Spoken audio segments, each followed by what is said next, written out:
Another day, another mountain of horse crap spewing from the maws of those who stand to benefit from psychologically exploiting gamers for their own monetary gains. Today's information comes from website gamesindustry.biz, who transcribed some statements from the recent Nordic Game Conference event made by Mike Gallagher, president of the Entertainment Software Association, or the ESA, the trade commission representing the gaming industry in the United States. This is the organization that's in charge of hosting events like E3, the ones who implemented the ESRB rating system, and the ones who are being lobbied by publishers like EA to adamantly defend the financially lucrative loot boxes. Hence why we're seeing the ESA, the ESRB, and companies like EA claim that loot boxes don't constitute as gambling, that they aren't harmful in any way. But almost everyone else, from gamers, media outlets, to government officials, completely disagree, and numerous psychologists have already determined that opening loot boxes triggers the same cognitive responses as when you're, say, playing slot machines. That's why we're seeing U.S. legislators like Hawaii State Representative Chris Lee and Washington State Senator Kevin Ranker push for bills that will enable loot box regulation. Countries like South Korea fine gaming giants like Nexon for misleading consumers with their loot box practices and consider legal stances against gambling-like mechanisms in video games. Netherlands rule that games like Counter-Strike, PUBG, and FIFA, where you can cash out randomized in-game rewards, are gambling and demand that publishers remove such systems from these games. And Belgium declared that any form of loot boxes, including cosmetic only, can be deemed as gambling and that they be removed from the implicated titles lest publishers intend to face fines, sales bans, and even jail time for responsible parties. This isn't a conversation that's only taking place in a handful of countries either. Apparently, the entirety of the European Union is in discussions about taking actions against predatory practices in the gaming industry. In light of all the pushback, ESA President Mike Gallagher responded in full defense, claiming how creativity and innovation around monetization has been central to the growth of gaming and how that's all under threat. He began by stating, quote, "This is something that our industry is really, really good at. It's one of the hallmarks of our success, how we engage consumers and build a business model around our products that is dynamic, exciting, and, at the end of the day, profitable. But it's done in a way where the gamers are pleased with how we interact with them." But today, one particular business model, loot boxes, has come under intense scrutiny, and it has come under scrutiny because of these forces I've shared with you: intense cultural engagement, relevance, the economic connection.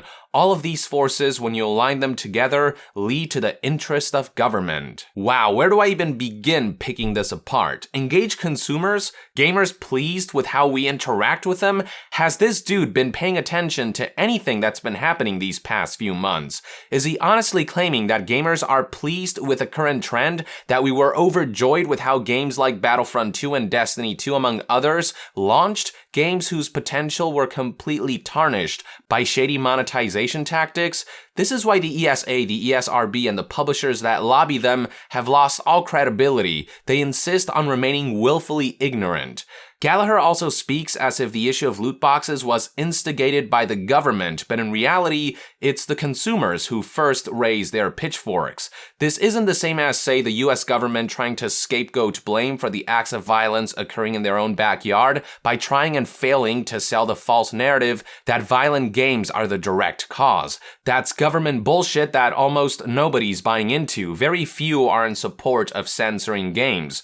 With loot boxes, on the other hand, it's primarily the consumers who are up in arms, and government officials are simply riding the wave, and the gaming industry has pushed the envelope far enough that people are becoming less resistant to the idea of government intervention.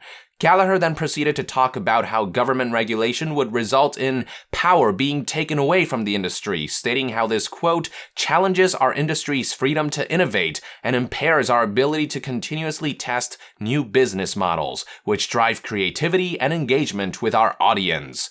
Well, Gallagher, as the saying goes, with great power comes great responsibility.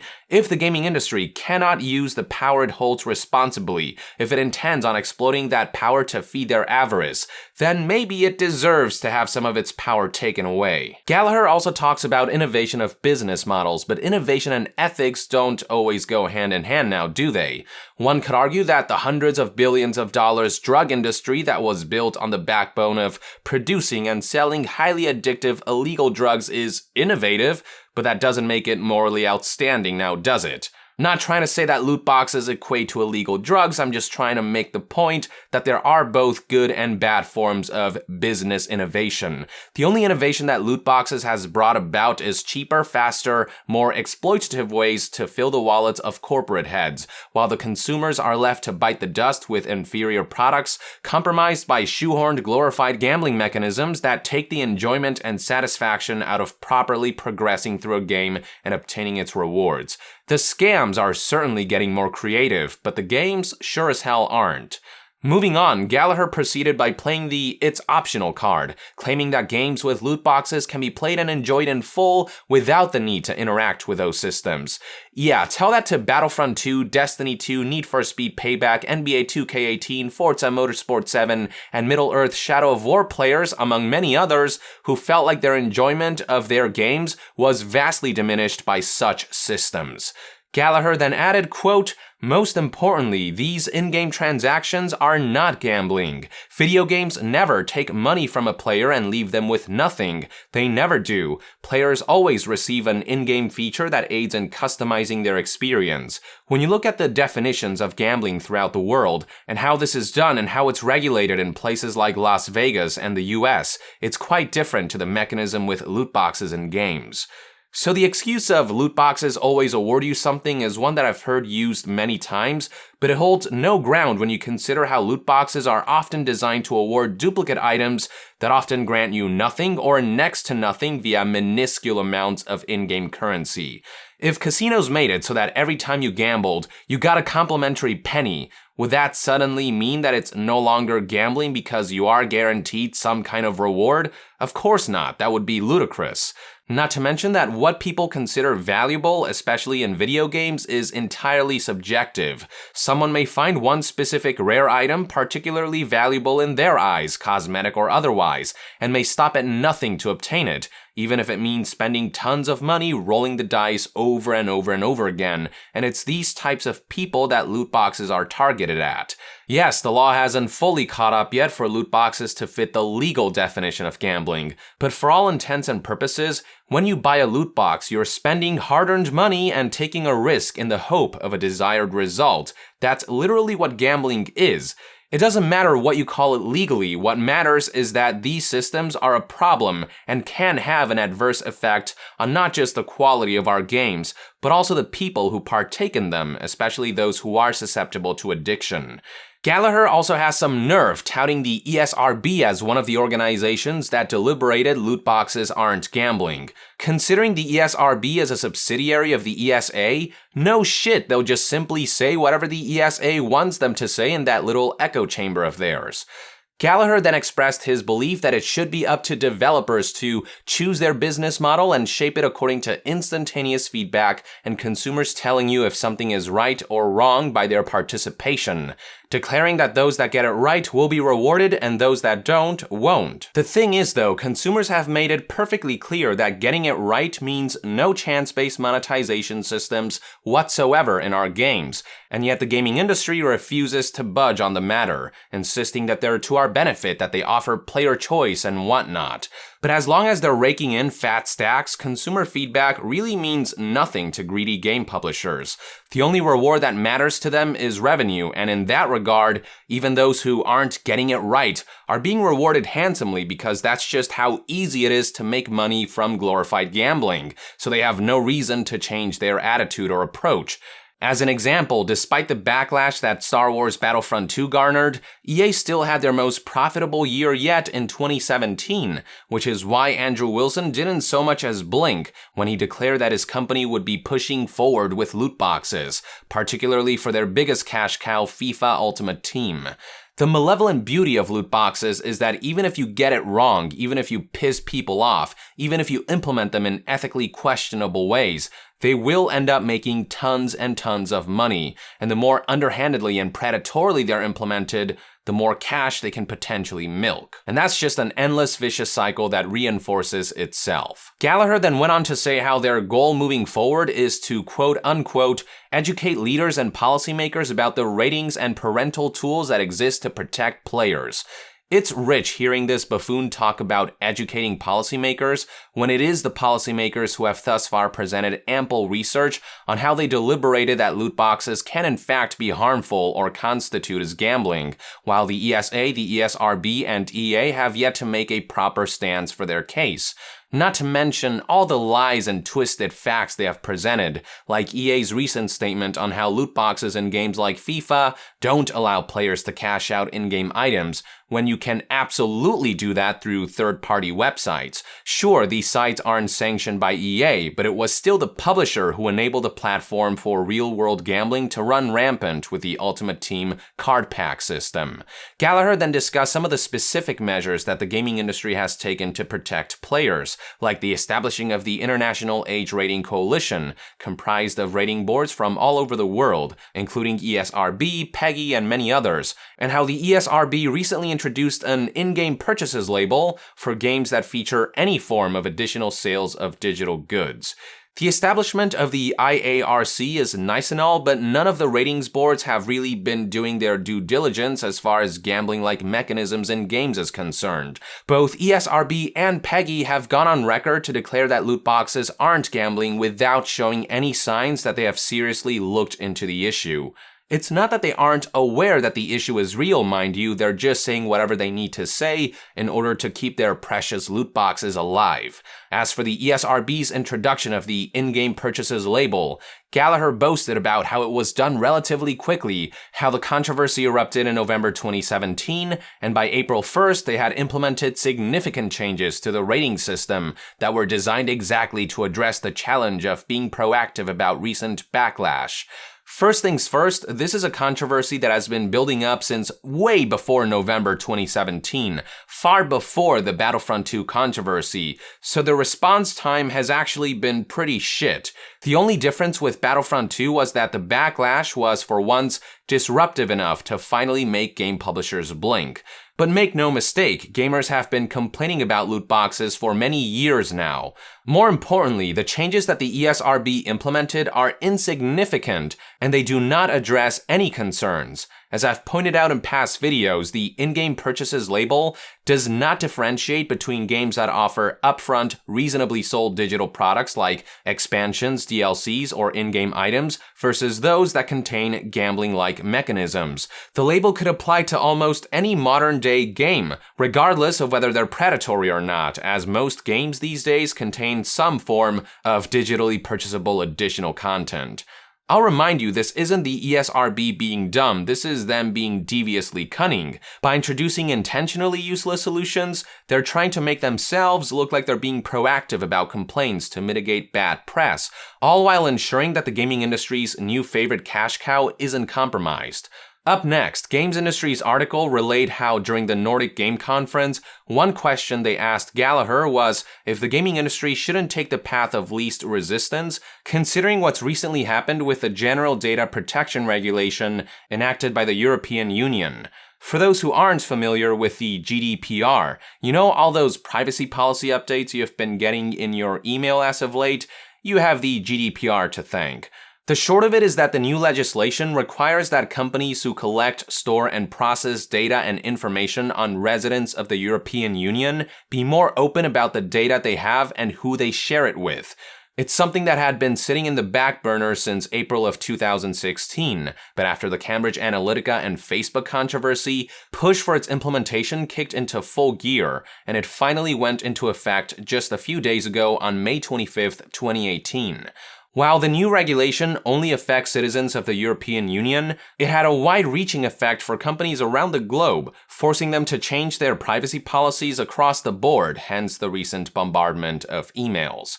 I've said this before and I'll say it again. When it comes to consumer protection laws, the European Union does not fuck around and its influence is vast, which is why companies like EA should be very afraid about how discussions about regulating loot boxes are happening throughout the entire Union. If the European Union deliberates on banning loot boxes, you can bet your ass that game companies around the world will have no choice but to drastically dial down loot boxes, which is bad news for a company like EA that's put all its eggs in the loot box basket. Gallagher, however, seems adamant about resisting this very plausible outcome. He responded to games industry's inquiry by stating, quote, "When you look at these other decisions, we can't go to the lowest common denominator of government around the world and make that the standard the rest of the world has to live by and limit the trajectory of the industry. That's not the best approach. Instead, we believe it's best to be clear about the facts and make sure those carry the day around the world, so we drive an outcome that best extends the games industry's frontiers and looks after the interests of gamers." Well, in retort, I say the world doesn't have to live by the shit standards the gaming industry wants to set, and the European Union, just as they did with GDPR, has all the authority to look at something based on consumer feedback, see it as unethical, and enforce regulation to mitigate its potential damage. Limiting the trajectory of the industry be damned. As for his statement on how he believes it's best to be clear about the facts to drive outcomes that are in the best interest of the games industry and gamers, that is seriously rich considering he promptly proceeds by spouting blatant lies, stating, quote, "In the US, loot boxes are not gambling for more than the reason I put here. The other one is it's not converted to value in the world. It can only exist in the digital world. That's the component that many of these definitions look at. There is not an exit path to turn that into something outside of the game." Bullshit! Games like Counter-Strike Global Offensive, PUBG, and FIFA 18, where paid randomized in-game rewards can be cashed out for up to thousands of dollars, beg to differ. If this is something that someone in Gallagher's position is unwilling to openly acknowledge, then he has lost the privilege to be clear about the facts. The only ones being clear right now are agencies from countries like Netherlands who did their research and presented valid arguments about games like the ones I previously mentioned that can be used as fronts for real-world gambling, where you can cash out. Now, this next bit really pisses me off. Gallagher added, quote, "We have both of those reasons present predominantly for loot boxes and in-game transactions around this industry. So going to the one or two isolated overreactions, seeing how those overreactions play to one or two governments, and then making that the standard and doing that industry-wide, that's not going to be productive for the industry or for gamers." The fact that Gallagher is brushing off the backlash against loot boxes as one or two isolated overreactions should tell you just how little fucks he and other supporters of loot boxes give about consumers' feedback, and how little genuine effort he'll put into addressing the controversy.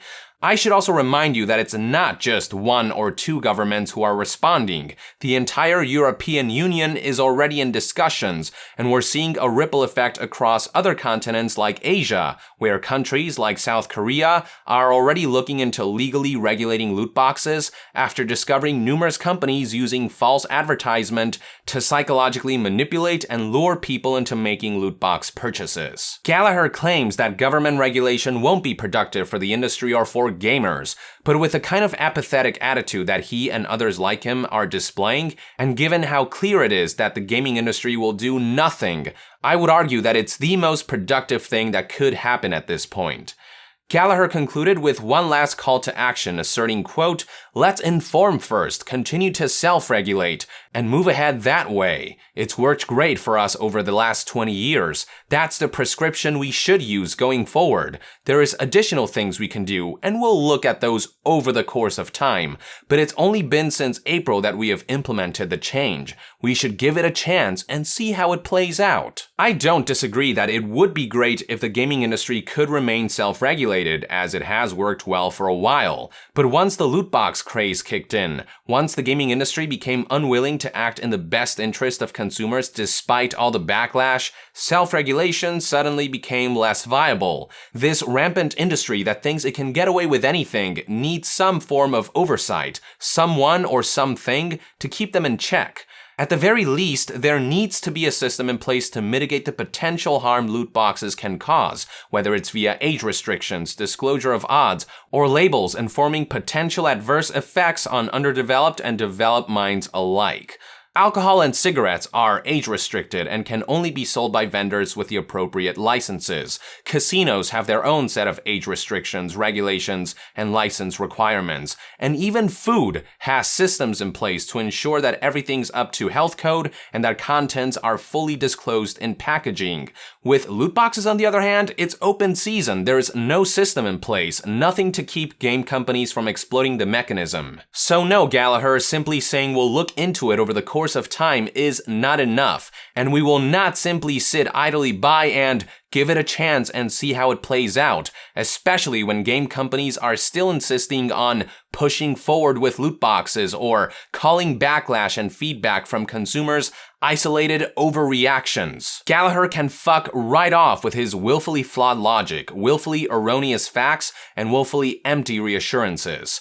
I hope one gander at the crap spewing out of this guy's mouth will help you understand why I won't shut up about loot boxes. Some will say that I'm beating a dead horse at this point, but can you take a look at this article and honestly say with a straight face that the horse is truly dead?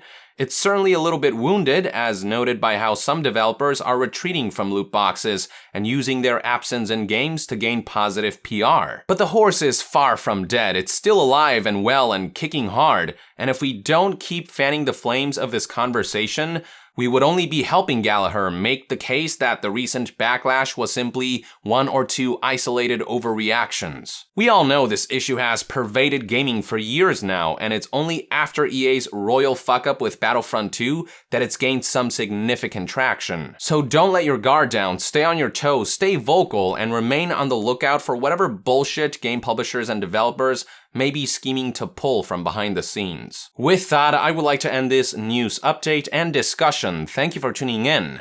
If you enjoy my content, consider supporting me on Patreon. It is completely optional, but donating even as little as $1 a month will go a long way in helping this channel grow. And to be further updated on all things gaming news, reviews, and discussions, stay tuned right here on Yong Yeah. I'll see you guys next time. Yong out.